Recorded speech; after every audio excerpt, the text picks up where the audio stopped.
Tonight, live from Virginia Beach, Virginia, podcasting all things musical from Southeast Virginia. Our sound, our songs, our artists, and our business. Welcome to SEVACAST with hosts Tom Farley and Alton Riddick. Let's get talking. Welcome to SEVACAST, episode 5. Today we have another artist spotlight. We have Steve Peppos. We have Bob Jones. These guys have a laundry list of accomplishments and experiences that are far beyond the scope of this introduction. So I'm going to let Tom, Steve, and Bob get into it. How you doing, Tom? Doing well, man. Good to hear you this morning, and really great to have Steve and Bob on the show. We're going to start off with some basic questions. Before we get started, I just wanted to, we were talking before we started recording. Steve and I have known next year will be 40 years of recording and personal experience together. This goes back a long ways, and even longer, further back with Bob. So we got a lot to talk about today. So let me get us started on question one. Basically, either one of you, maybe start with Steve. When did you begin your musical journey? Whether it's as a musician or a songwriter, vocalist, where did it all start? Boy, Tom, 40 years. Yeah, man.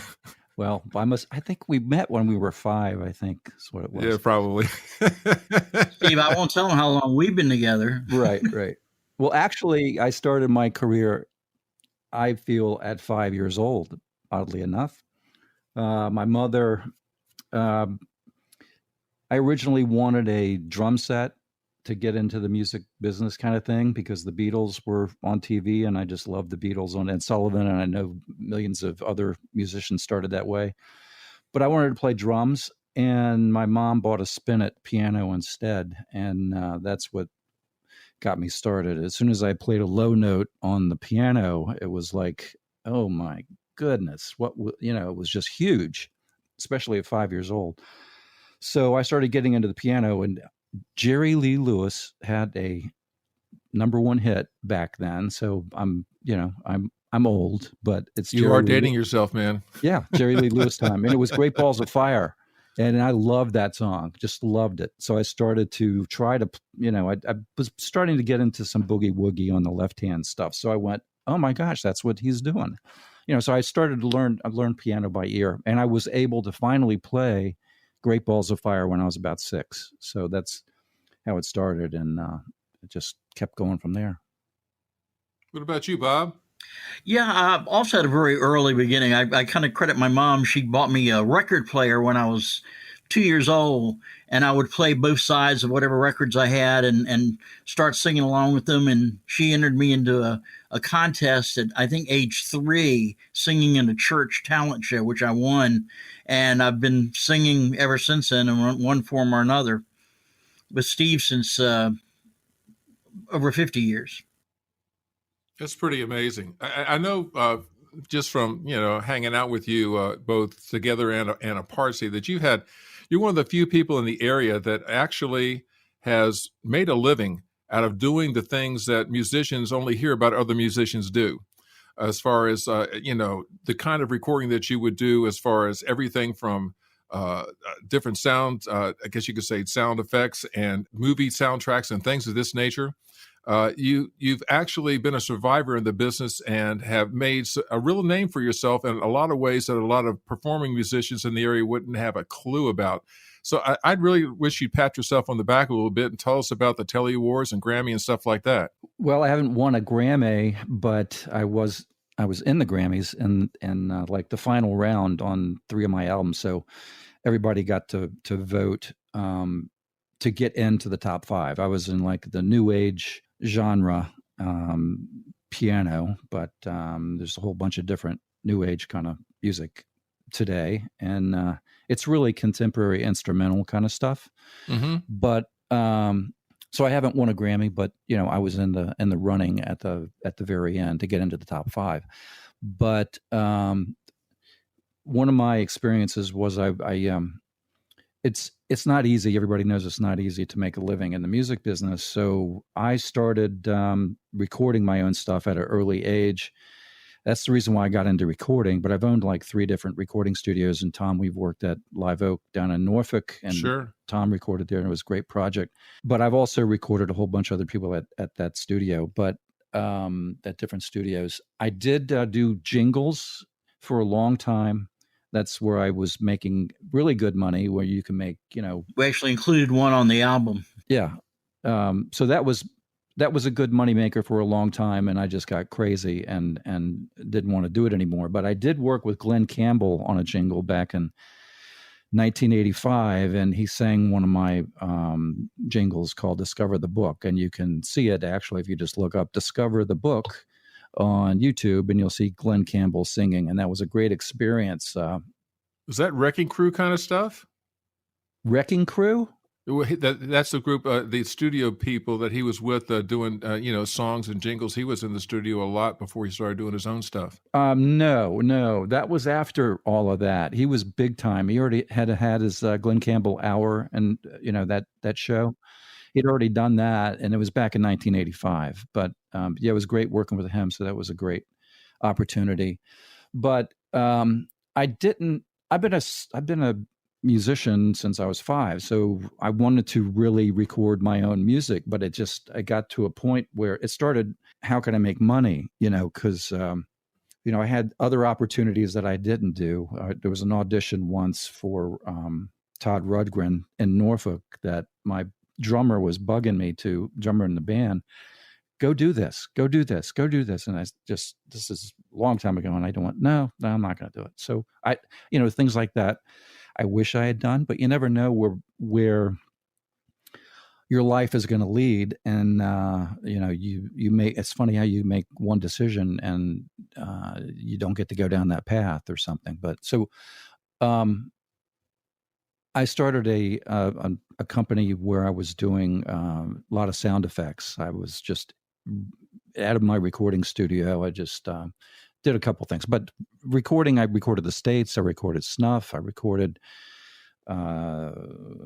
Tango somebody or other. I can't remember the name of that band, but I recorded Hotcakes. I worked with Peter Pope. I worked with Randy Pope. Oh my gosh, Randy Pope is actually he did the song that I did for a potential movie. That the song was actually going to be sung by Kenny Rogers. He already heard the song and approved it. And he heard the version that Randy sang on, and the movie was never made. So Kenny Rogers never sang it. So that song is on the 50/80 album. It's the very last song called Why Me? And Randy he killed it. He just nailed it. What a great singer. So, that's what I've done. I don't want to get too far because I could talk for 4 hours, but To me, the big point is that there are people like you who are in the area that are actually make a living off doing music that are not, out scrambling for gigs and so forth. They got into the business of music. If it wasn't for you, then, I would have never gotten into the whole idea of ASCAP or Sound Exchange or Harry Fox or any of the other things that act, or possibly getting music on internet radio, any of those particular aspects of the business, I would have never, ever even considered if it hadn't have been conversations with you that showed me that was actually a way to go that I hadn't even considered. So I consider what you're doing not only kind of unique, but also incredibly telling as far as being able to make a living doing it and also doing something that you love. You guys have a bunch of songs on the new 50/80 album, so I was wondering maybe if we can get into like the inspiration for your songs. Bob, I know that you got one called Hang In There Baby that talks about your grandchild. Could you tell us about that? Well, that's a great song for these times because I think we're in a time where we do need to hang on in there. I guess my youngest grandchild has a kind of rare form of leukemia. He's been in chemotherapy for over a year and a half. I think he's got a year and a half more to go. And I actually, we did a video for the tune, which you can also see on the sonicbeermusic.com. And as part of the video, I included my grandson and his older brother, one of his older brothers, dancing. And so that's kind of my tribute to him, is that particular song. So do you get a lot of your inspiration from your family and stuff like that for the songs you write? I think you have to write. You have to, there has to be some inspiration. And so, for me, the inspiration has always been some event in my life or something that I thought about that I thought was an interesting idea for a song. Because ideas for a song are often as important as the actual song itself. Hang on in there, baby. Don't let it get you down. Hang on in there, baby. I'll always be around. Things just seem so bad. Don't know what you're gonna do. Don't worry about it, baby. Listen what I'm telling you. Don't let it drive you insane. You don't have to be in pain. So hang in there, pretty baby. I'll always be around.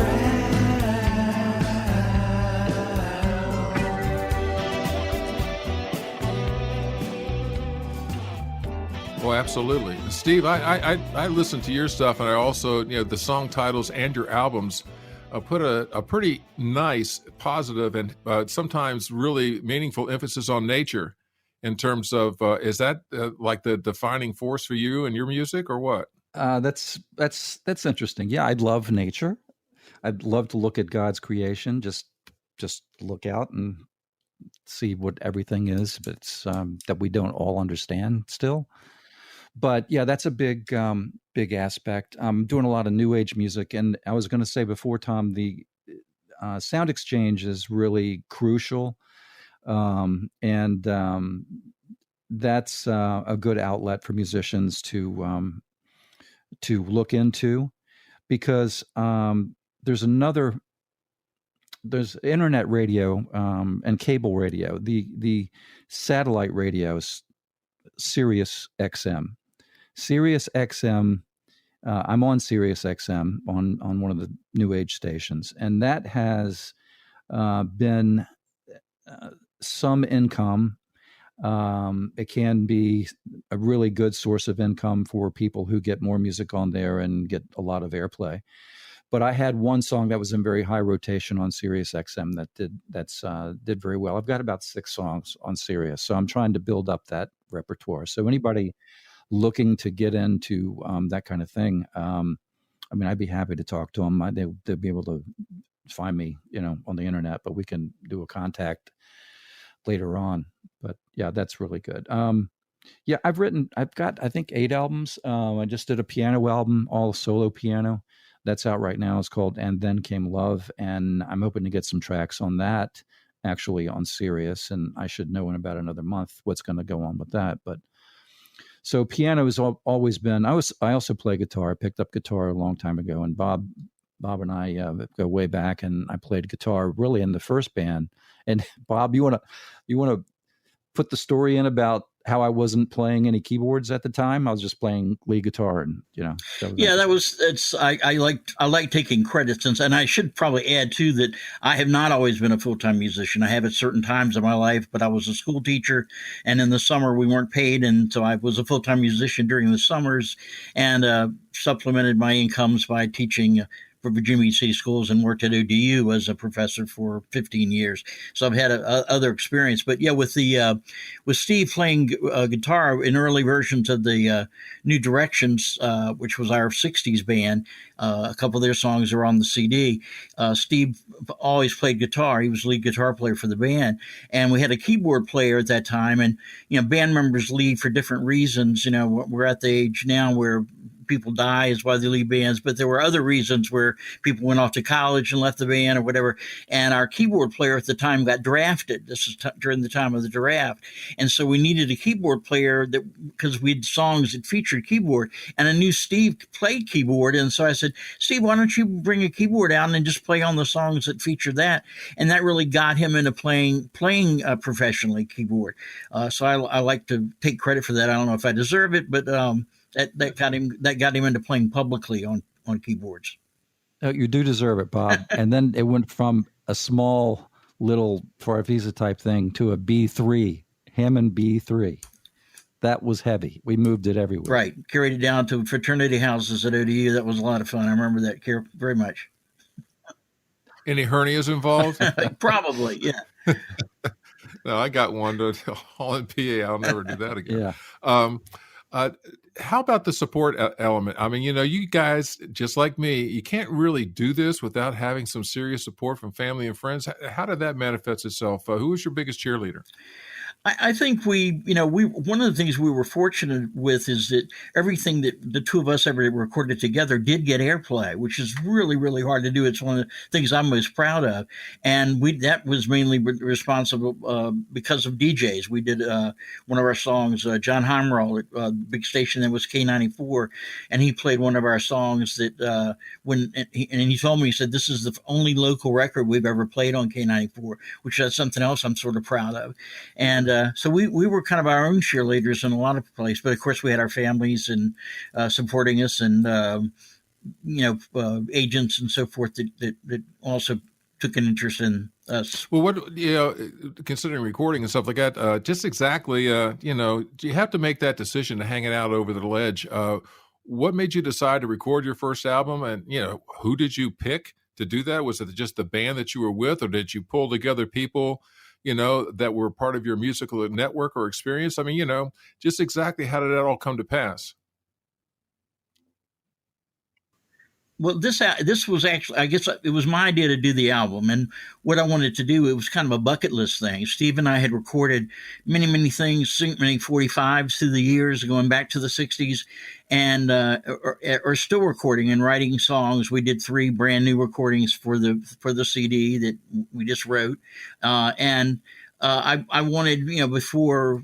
And my brother Lewis is a very talented musician as well, plays and sings very well, and he's written and recorded a lot of stuff with Steve. We were all in the New Directions together, the 3 of us, and I just didn't want that music to be forgotten. It's sort of it's my legacy to my children and grandchildren that this was stuff that I had done, and so I was interested primarily in those 3 people: my brother, who I'd recorded with for years, and Steve, who I'd worked with since the 60s.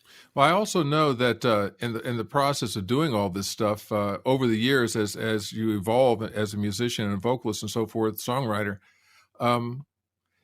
you feel like maybe you develop a style. I mean, it took me years to realize that actually I have a very simplistic style, but it's there. As part of what I put it in every single thing that I do. So stylistically, do you feel like you have developed a style, and how would you describe it? My style is definitely eclectic, and if you listen to the CD, I think you'll hear that there's, I always studied voices. I used to, when we did cover tunes, I would try to sing them like the original artist rather than using my own style. But I have a style, and it comes out in some of the material. Steve, what about you, buddy? Yeah, style. The name of the album was 50/80, 50 years and 80 minutes. That's what we're talking about, is the album that Bob brought to me a couple of years ago. And yeah, style. I mean, I grew up listening to Cream, Jimi Hendrix. I actually saw Jimi Hendrix live at the Dome in Virginia Beach, Virginia.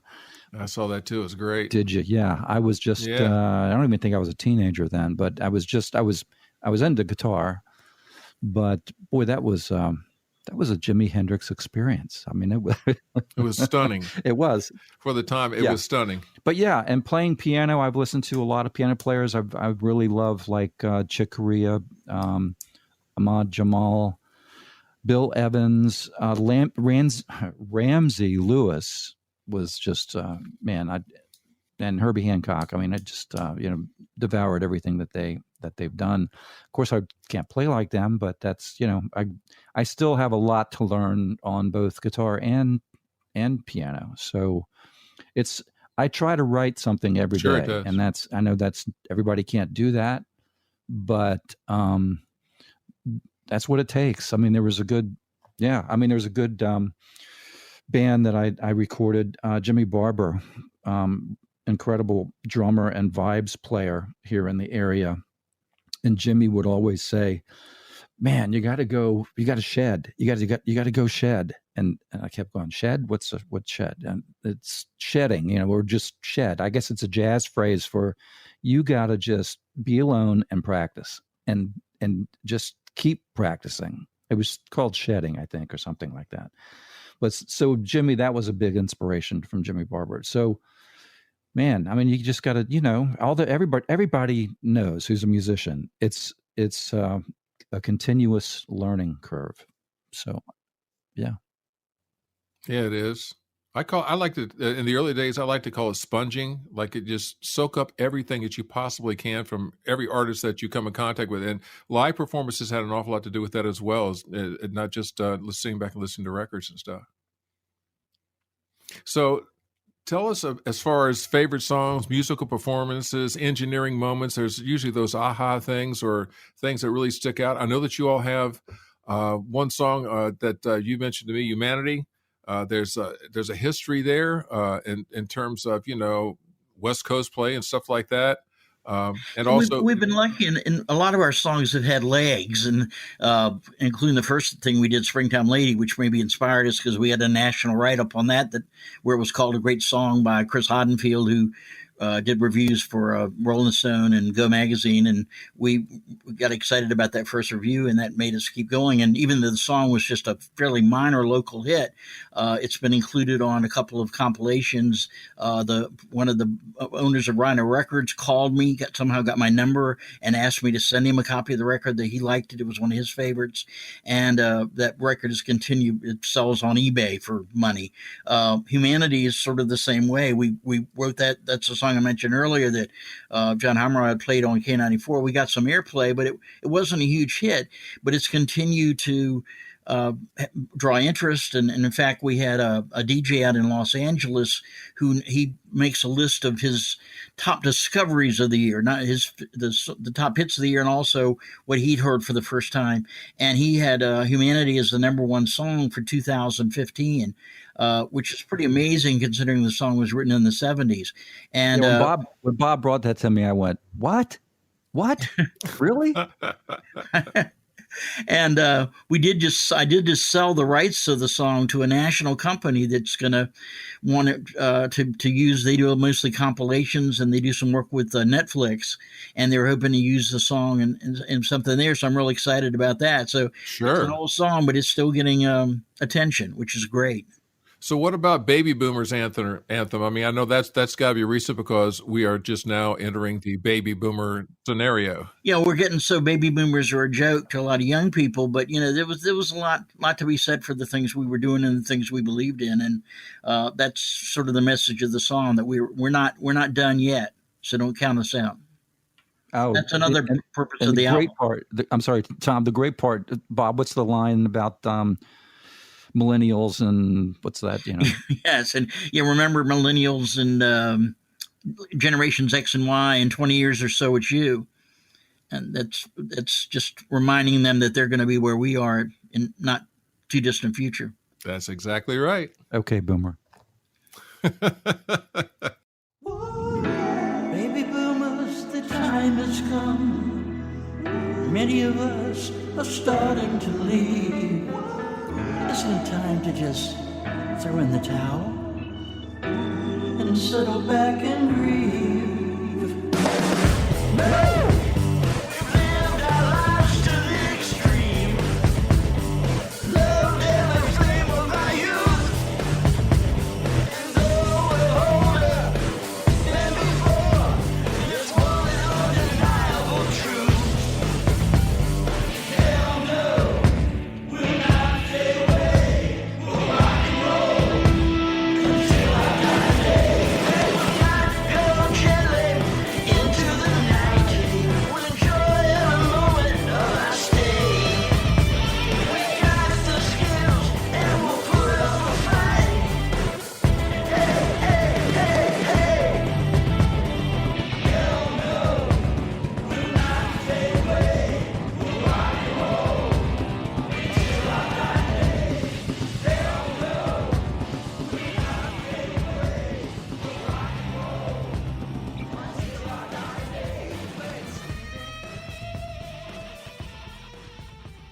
Well, listen, I know that one of the things I was sitting here looking at the CD that you gave me last time we got together to talk about was the Stingrays.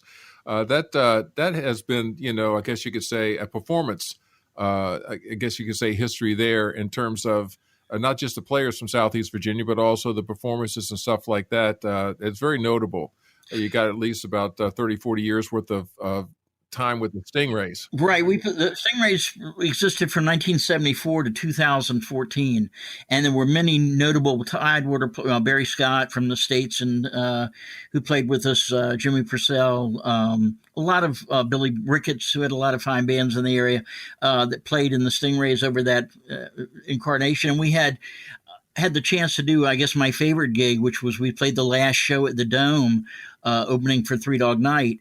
And we got a standing ovation, about a 10-minute standing ovation, and that kind of got the agents to book us as the opening act for other oldies acts that came to town. So we got to play for the Beach Boys twice, and the Atlanta Rhythm section, and Edgar Winter, and Firefall, and just any oldies band that came to town. Guess Who, Spencer Davis, who we opened for twice, 2 4th of Julys down at the beach.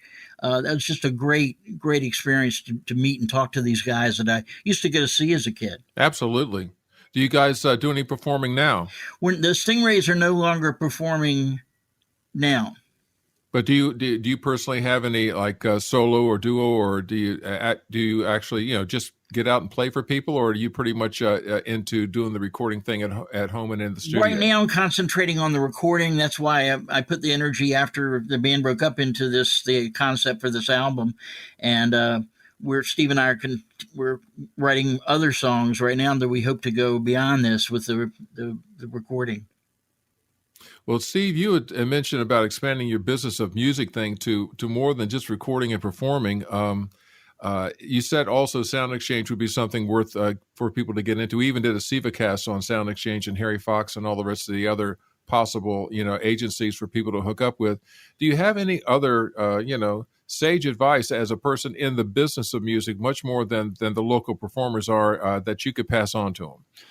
Well, performing is really the key. I mean, I enjoy performing. Who knows? We may still perform at some point, and Steve was in the Stingrays for years too. I should have mentioned him as a pretty good member. Yeah, but just keep on playing, keep on writing. If you're a writer, songwriter, singer, songwriter, absolutely keep on doing that. And it's crucial that you can get out in a small club and play and get the feedback from people. I mean, look at, that's just the way it is. I mean, that is crucial. And you don't do it to make money. I know that's weird, but you do it because you love it and you're creative. If you try to do it just to make money, you're not going to be creative. Just do it because you love it. Well, certainly in this area, they haven't changed the wages for performing musicians in clubs and restaurants in 40 years around here, right? Which is bad. You know, they deserve more. They deserve better treatment.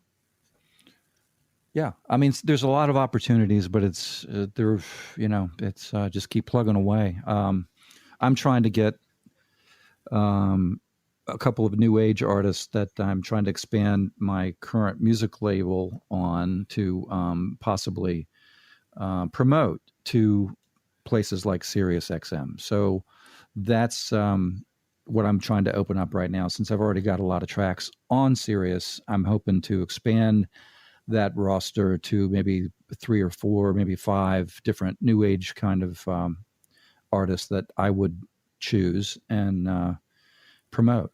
That's pretty cool, man. That's excellent. So we're almost out of time here. What exactly can SEVACAST or Radio Seva listeners do to find out more about you, your CDs, any calendar of events, that kind of thing? We're at the label currently is sonicbearmusic.com. And you have to type all of it in, SONICMUSIC I left out bear. BAR. Yeah, that kind of bear. Yeah. The animal, not the nudity. Sonic Bear Music. It's all one word.com. And also my personal email and website is Stephen, Stephen, Peppos, Pepp as in Paul, os.com. And Bob and I will be doing a new website pretty soon called the Peppos and Jones Straitjacket Band, but that hasn't come to fruition yet. So there's a lot of ways. And I don't know if you have, when you post stuff up on your podcast, Tom, maybe you can put links or something. Well, bottom line is, since you're a Radio Siva artist, you can go to the fans of Radio Siva and post anything about your music that you want. That's the beautiful thing. Or on the Radio Siva website, not website, but the Radio Siva Facebook page. You send me the link and I'll throw it into the website under your. I'll make that the actual link that people can go to, from the recording artist page. And that's another recommendation for local artists. Go to Radio Siva and get your music played. It's a good place to be. I can tell you that much. Well, we are out of time, guys. This has been fun. I mean, I haven't had a good conversation with you all in quite some time, and it's been enlightening. There's some things I didn't know about you that I found out, and we should have this up and running in the next 3 days, and looking forward to adding it to the episode archive. People can go on the website and check that out, or we'll have it playing for, once it's up and running, we'll have it playing for the next 10 days as the first SEVACAST at our 11:30 spot in the evening. So I want to thank you, Bob, and thank you, Steve, for hanging out with me and Alton this morning. And any last words you want to say? Just please sample the album. And Lewis's stuff is great. We didn't talk much about him, but he's got some great compositions on the CD. Absolutely. Well, thanks for being here, guys, and looking forward to a face-to-face somewhere down the line. Sounds good, Tom. Thank you. Sounds good, Tom. You're welcome. Take care. Thank you, guys. I appreciate it. Check out Radio Siva by going to the Siva Sound homepage and clicking Radio Siva, or to live365.com and search Radio Siva. If you have any questions, comments, or topic ideas for SEVACAST or for Tom and Alton, go to sivasound.com and click on the Contact tab.